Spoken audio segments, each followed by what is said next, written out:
தேவி உன் குடும்பம் ஏத்துக்கல, முக்கியமா உங்க அம்மா ஏத்துக்கல. எல்லாரும் தேவியை ஏத்துக்கணும் தான் சத்யா இவ்வளவு பெரிய பொய்ய சொல்லி உங்களை ஏமாத்திட்டு இருக்காடா. நலனுக்கும் சத்யாவுக்கும் சம்பந்தமே கிடையாது. தேவியும் சத்யாவும் அக்கா தங்கச்சிக்கு தான். அது மட்டும் இல்ல, நலனோட அண்ணன் முறைன்னு சொல்லிக்கிட்டு அடிக்கடி ஒருத்தர் வீட்டுக்கு வந்துட்டு போறாரே, அந்த வரதன் அவர்தான் தேவி சத்யோட உண்மையான அப்பா. அவர்தான் கல்லடிக்குறிச்சி சேர்மன்.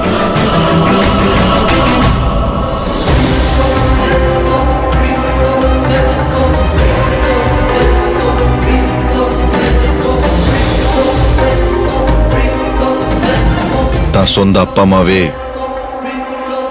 வளர்ப்பப்பா அம்மனு கூசாம போய் சொல்லி உன்னை ஏமாத்திட்டு இருக்கவதான் உன் தர்ம பத்னி சத்யா. டேய், அவளை எப்படிடா நீ மன்னிச்ச? டேய் அர்ஜுன், நீ எல்லாம் உண்மையும் நானே கல்லடி குறிச்சிக்கு போய் சத்யா வீட்டுக்கு போய் உன் கல்யாணம் நடக்கிற சமயத்துல ஆதாரத்தோட சில விஷயங்களை சேகரிச்சேன். அதை எடுத்துக்கிட்டு உன் கல்யாணத்துக்கும் வந்த.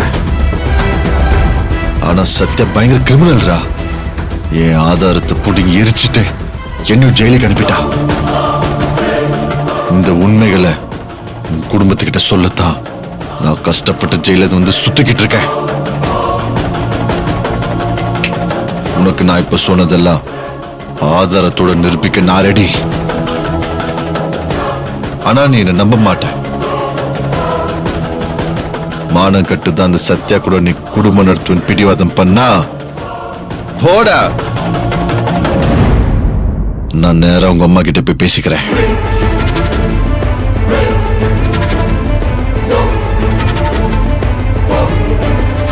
நில்லு.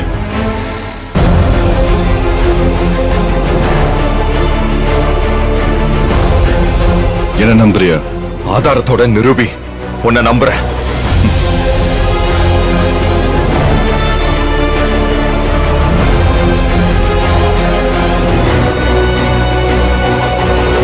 சஞ்சய், என்ன நீ என்னென்னமோ சொல்லி என்ன கன்ஃபியூஸ் பண்ணிக்கிட்டு இருக்க.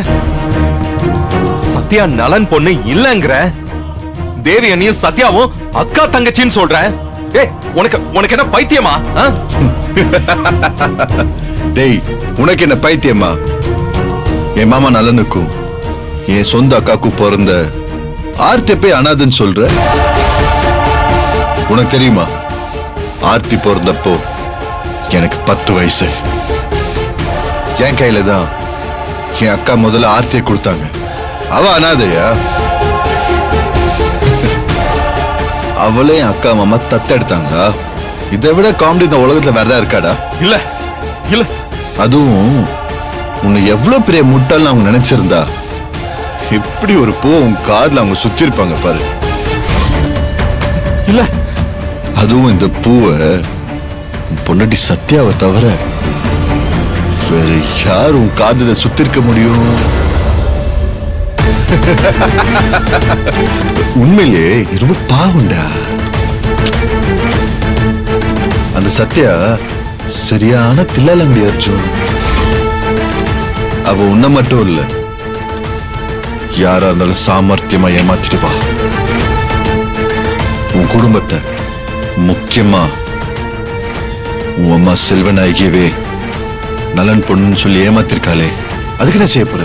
சஞ்சய், இல்ல, நீ நல்லவன் கிடையாது. இது சத்யாவே என்கிட்ட சொல்லியிருக்கா. ஏய், உன்னை ஏமாத்ததுக்காக சொன்ன பல பொய் இருக்குல்ல, அதுல இதுவும் ஒரு பொய். உன் கல்யாணத்தப்பவே நான் கிராமத்துல இருக்கிற சத்யா வீட்டுக்குள்ள நுழைஞ்சி அவ யார் பொண்ணு, அவளும் தேவியும் ஒன்னா இருக்கிற போட்டோ எல்லாம் ஆதாரத்தோட எடுத்துட்டு வந்த. ஆனா அந்த போட்டோவை புடிங்கி எரிச்சிட்டு என்னை ஜெயிலுக்கு அனுப்பிட்டா. உன்னை ஏமாத்தி அவ கழுத்தை தாலி கட்ட வச்சவதான் உன் தர்ம பத்னி சத்யா. Sorry, Mrs Satya Arjun. இல்ல, எனக்கு இன்னும் உன் பேச்சுல நம்பிக்கை வரல சஞ்சய். உனக்கு அவளுக்கு ஏதோ ஒரு பழைய பகை இருக்கு. நீ ஏதோ நலன் மாமா கம்பெனில பணம் கையாடல் பண்ணதுல மாட்டி சத்யா உன்னை ஜெயிலுக்கு அனுப்பிச்சிருக்கா. அத அத ஒரு தடவை கூட சத்யா என்கிட்ட சொல்லிருக்கா. அந்த பழி உணர்ச்சியில தான் நீ சத்யாவை பத்தி அபாண்டமா பேசுற. டேய், உனக்கு மூளை வேலை செய்யுதடா. இவ்ளோ ஆணித்தனமா சொல்ற, நம்பவே மாட்ற. உனக்கு என்ன, இப்போ சத்யா நலனோட பொண்ணு இல்லைன்னு நிரூபிக்கணும், அவ்வளவுதானே? முடிஞ்சா அதை செய். போய் உட்காரு போ.